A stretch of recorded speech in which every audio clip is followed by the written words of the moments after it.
ಎಲ್ಲರಿಗೂ ಶುಭೋದಯ. ತರಗತಿಯ ಕಲಿಕೆಗಿಂತ ಆನ್ಲೈನ್ ಕಲಿಕೆ ಉತ್ತಮ ಎಂದು ನಾನು ನಂಬುತ್ತೇನೆ. ಇದು ನಮ್ಯತೆ ಮತ್ತು ಸೌಕರ್ಯವನ್ನು ನೀಡುತ್ತದೆ. ನೀವು ದೂರದ ಹಳ್ಳಿಯಲ್ಲಿ ವಾಸಿಸುತ್ತಿದ್ದರೂ ಸಹ ನಿಮ್ಮ ಮನೆಯಿಂದಲೇ ತರಗತಿಗಳಿಗೆ ಹಾಜರಾಗಬಹುದು. ಬೈಜೂಸ್, ವೇದಾಂತು ಮತ್ತು ಅನ್ಅಕಾಡೆಮಿನಂತಹ ವೇದಿಕೆಗಳು ಸಾವಿರಾರು ಭಾರತೀಯ ವಿದ್ಯಾರ್ಥಿಗಳಿಗೆ ಸಹಾಯ ಮಾಡುತ್ತಿವೆ. ಐಐಟಿ ಉಪನ್ಯಾಸಗಳು ಸಹ ಆನ್ಲೈನ್ನಲ್ಲಿ ಉಚಿತವಾಗಿ ಲಭ್ಯವಿದೆ. ನಮಸ್ಕಾರ ಸ್ನೇಹಿತರೆ, ನಾನು ಒಪ್ಪುವುದಿಲ್ಲ. ತರಗತಿಯ ಕಲಿಕೆ ತುಂಬಾ ಉತ್ತಮವಾಗಿದೆ. ಶಾಲೆಗಳು ಮತ್ತು ಕಾಲೇಜುಗಳಲ್ಲಿ ನಾವು ಪುಸ್ತಕಗಳಿಂದ ಮಾತ್ರವಲ್ಲದೆ ಮುಖಾಮುಖಿ ಸಂವಹನ, ತಂಡದ ಕೆಲಸ ಮತ್ತು ಶಿಸ್ತಿನ ಮೂಲಕವೂ ಕಲಿಯುತ್ತೇವೆ. ಮನೆಯಲ್ಲಿ ವಿಡಿಯೋಗಳನ್ನು ನೋಡುವ ಮೂಲಕ ಈ ಪ್ರಮುಖ ಕೌಶಲ್ಯಗಳನ್ನು ಅಭಿವೃದ್ಧಿಪಡಿಸುವುದು ಕಷ್ಟ. ಅದು ನಿಜ, ಆದರೆ ತಂತ್ರಜ್ಞಾನವು ಶಿಕ್ಷಣವನ್ನು ಬದಲಾಯಿಸಿದೆ ಎಂಬುದನ್ನು ನಾವು ಒಪ್ಪಿಕೊಳ್ಳಬೇಕು.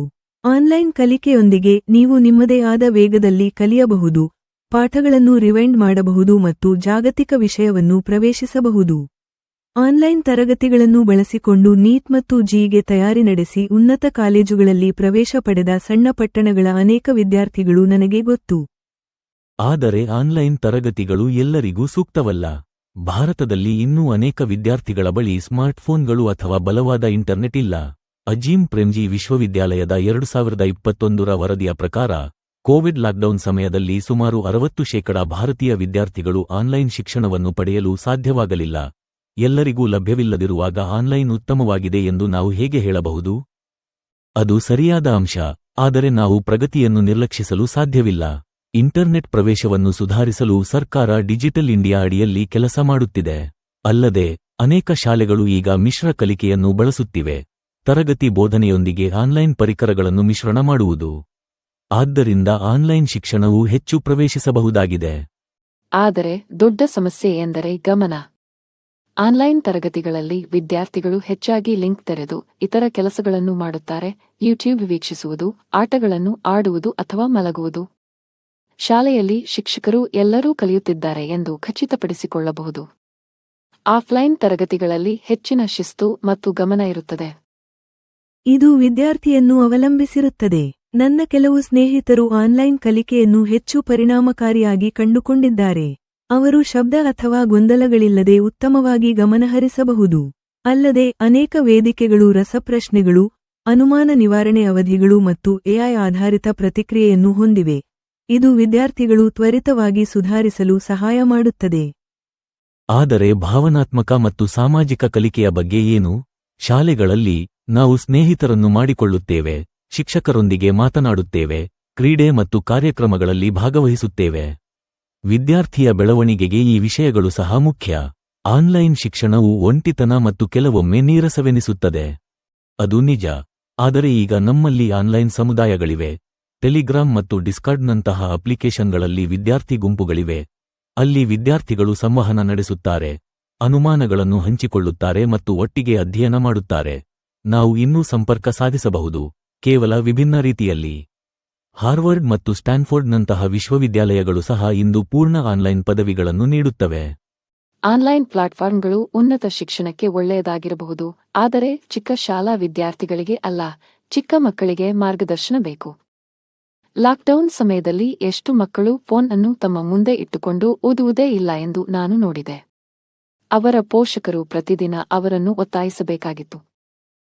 ಆಫ್ಲೈನ್ ಕಲಿಕೆಯಂತೆಯೇ ಪೋಷಕರ ಒಳಗೊಳ್ಳುವಿಕೆ ಮುಖ್ಯವಾಗುವುದು ಇಲ್ಲಿಯೇ. ಅಲ್ಲದೆ, ಆನ್ಲೈನ್ ಕಲಿಕೆಯು ವಿದ್ಯಾರ್ಥಿಗಳು ಸ್ವಯಂ ಕಲಿಯುವವರಾಗಲು ಸಹಾಯ ಮಾಡುತ್ತದೆ. ಇದು ಇಂದಿನ ಜಗತ್ತಿನಲ್ಲಿ ಅಗತ್ಯವಿರುವ ಕೌಶಲ್ಯವಾಗಿದೆ. ನಾವು ವಿದ್ಯಾರ್ಥಿಗಳಿಗೆ ಜವಾಬ್ದಾರಿಯುತವಾಗಿರಲು ತರಬೇತಿ ನೀಡಬೇಕು, ಕೇವಲ ತರಗತಿಯಲ್ಲಿ ವೀಕ್ಷಿಸಲ್ಪಡುವುದರ ಮೇಲೆ ಅವಲಂಬಿತವಾಗಿರಬಾರದು. ಇನ್ನೊಂದು ವಿಷಯ, ವಿಜ್ಞಾನ ಪ್ರಯೋಗಗಳು, ದೈಹಿಕ ಶಿಕ್ಷಣ ಅಥವಾ ಗುಂಪು ಯೋಜನೆಗಳಂತಹ ಪ್ರಾಯೋಗಿಕ ವಿಷಯಗಳು ಆನ್ಲೈನ್ನಲ್ಲಿ ಕಷ್ಟಕರವಾಗಿರುತ್ತದೆ. ನೀವು ಪರದೆಯ ಮುಂದೆ ಲ್ಯಾಬ್ ಕೆಲಸ ಅಥವಾ ತರಗತಿಗಳನ್ನು ಸರಿಯಾಗಿ ಮಾಡಲು ಸಾಧ್ಯವಿಲ್ಲ. ಅಂತಹ ವಿಷಯಗಳಿಗೆ ಆಫ್ಲೈನ್ ಶಿಕ್ಷಣವು ಹೆಚ್ಚು ಉತ್ತಮವಾಗಿದೆ. ನೀವು ಹೇಳಿದ್ದು ಸರಿ. ಆದರೆ ಈಗ ಸಿಬಿಎಸ್ಇ ಮತ್ತು ಐಸಿಎಸ್ಇ ಶಾಲೆಗಳಲ್ಲಿಯೂ ಸಹ ವರ್ಚುವಲ್ ಲ್ಯಾಬ್ಗಳು ಮತ್ತು ಸಿಮ್ಯುಲೇಷನ್ಗಳನ್ನು ಬಳಸಲಾಗುತ್ತಿದೆ. ಇದು ಪರಿಪೂರ್ಣವಲ್ಲ, ಆದರೆ ತಂತ್ರಜ್ಞಾನವು ವೇಗವಾಗಿ ಬೆಳೆಯುತ್ತಿದೆ ಮತ್ತು ಪ್ರಯೋಗಾಲಯಗಳಿಲ್ಲದ ಗ್ರಾಮೀಣ ಪ್ರದೇಶಗಳಲ್ಲಿ ಪ್ರಾಯೋಗಿಕ ವಿಜ್ಞಾನವನ್ನು ಅನುಭವಿಸಲು ಆನ್ಲೈನ್ ಪರಿಕರಗಳು ಕೆಲವೊಮ್ಮೆ ಏಕೈಕ ಮಾರ್ಗವಾಗಿದೆ. ಆದರೂ ವಿದ್ಯಾರ್ಥಿಗಳು ಆನ್ಲೈನ್ ತರಗತಿಗಳ ಸಮಯದಲ್ಲಿ ಹೆಚ್ಚು ಸ್ಕ್ರೀನ್ ಸಮಯವನ್ನು ಕಳೆಯುತ್ತಾರೆ. ಇದು ಆರೋಗ್ಯಕ್ಕೆ, ವಿಶೇಷವಾಗಿ ಕಣ್ಣುಗಳು ಮತ್ತು ಭಂಗಿಗೆ ಹಾನಿಕಾರಕವಾಗಿದೆ. ಆಫ್ಲೈನ್ ಕಲಿಕೆಯು ಚಲನೆ, ಕ್ರೀಡೆ ಮತ್ತು ಉತ್ತಮ ದಿನಚರಿಗಳನ್ನು ಅನುಮತಿಸುತ್ತದೆ.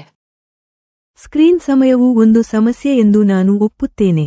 ಆದರೆ ಶಾಲೆಗಳು ಸಹ ಈಗ ಸ್ಮಾರ್ಟ್ ಬೋರ್ಡ್ಗಳು ಮತ್ತು ಡಿಜಿಟಲ್ ವಿಷಯವನ್ನು ಬಳಸುತ್ತವೆ. ಆದ್ದರಿಂದ ಸ್ಕ್ರೀನ್ಗಳು ಈಗ ಕಲಿಕೆಯ ಭಾಗವಾಗಿದೆ. ನಾವು ಅದನ್ನು ಹೇಗೆ ಸಮತೋಲನಗೊಳಿಸುತ್ತೇವೆ ಎಂಬುದು ಮುಖ್ಯ. ಮತ್ತು ಸಾಂಕ್ರಾಮಿಕ ಸಮಯದಲ್ಲಿ ಆನ್ಲೈನ್ ಕಲಿಕೆಯು ಪ್ರಪಂಚದಾದ್ಯಂತ ಶಿಕ್ಷಣವನ್ನು ಉಳಿಸಿತು ಎಂಬುದನ್ನು ನಾವು ಮರೆಯಬಾರದು. ಅದು ತುರ್ತು ಪರಿಹಾರವಾಗಿತ್ತು, ಆದರೆ ದೀರ್ಘಾವಧಿಯಲ್ಲಿ ತರಗತಿಯ ಮಾನವ ಸಂಪರ್ಕವನ್ನು ಯಾವುದೂ ಬದಲಾಯಿಸಲು ಸಾಧ್ಯವಿಲ್ಲ. ಕಲಿಕೆ ಎಂದರೆ ಕೇವಲ ಪುಸ್ತಕಗಳ ಬಗ್ಗೆ ಅಲ್ಲ, ಇದು ವ್ಯಕ್ತಿಯಾಗಿ ಬೆಳೆಯುವುದರ ಬಗ್ಗೆ, ಮತ್ತು ಆಫ್ಲೈನ್ ಶಿಕ್ಷಣವು ಅದನ್ನು ಉತ್ತಮವಾಗಿ ಬೆಂಬಲಿಸುತ್ತದೆ. ನನಗೆ ಅದು ಅರ್ಥವಾಯಿತು. ಆದರೆ ಹೋಲಿಕೆ ಮಾಡುವ ಬದಲು ಎರಡೂ ಜಗತ್ತಿನ ಅತ್ಯುತ್ತಮವಾದವುಗಳನ್ನು ಸಂಯೋಜಿಸುವತ್ತ ನಾವು ಗಮನಹರಿಸಬೇಕು. ಆನ್ಲೈನ್ ಮತ್ತು ಆಫ್ಲೈನ್ ಕಲಿಕೆಯ ಸ್ಮಾರ್ಟ್ ಮಿಶ್ರಣವು ಭಾರತಕ್ಕೆ ಪ್ರಬಲ ಶಿಕ್ಷಣ ವ್ಯವಸ್ಥೆಯನ್ನು ರಚಿಸಬಹುದು.